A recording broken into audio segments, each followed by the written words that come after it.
So what we want to do is we want to bring in the Indigenous lens and the Indigenous focus, so students experience something that they may not have experienced in a traditional school setting in the past. Land-based learning is basically getting students out of the classroom and having the role of the teacher be put onto the land. The land is actually becomes the teacher. And this is actually a provincial park,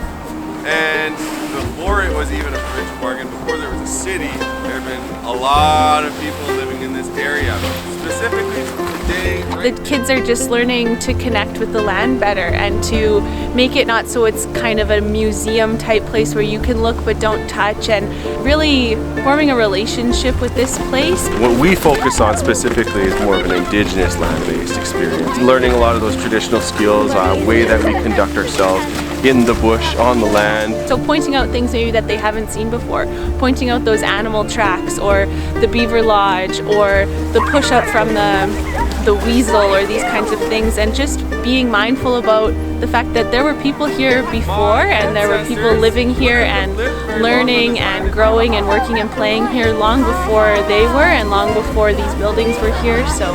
those kinds of things. I heard some people say that, hey, it's a teepee, and it definitely has some similarities to look like a teepee, but I just want to tell you why it isn't one. So there are a lot of thoughtful,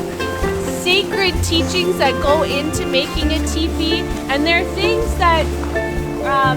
First Nations people have learned from their parents and from their grandparents and from knowledge keepers and elders in their community. And I think one of the main things that we see out there right now is that beaver lodge, and discovering that it's not a beaver dam is one thing. A dam is something that blocks the water, and a lodge is the place where they live, and that they are one of the few animals that we can see evidence that they are living here right now in the winter, and that they're a very tough animal that's very prominent in many Indigenous cultures, that we lived off of it, used the fur, used the meat, used all of those things, so you can see kind of the wheels turning in the kids' heads like, oh, I never thought about it like that before.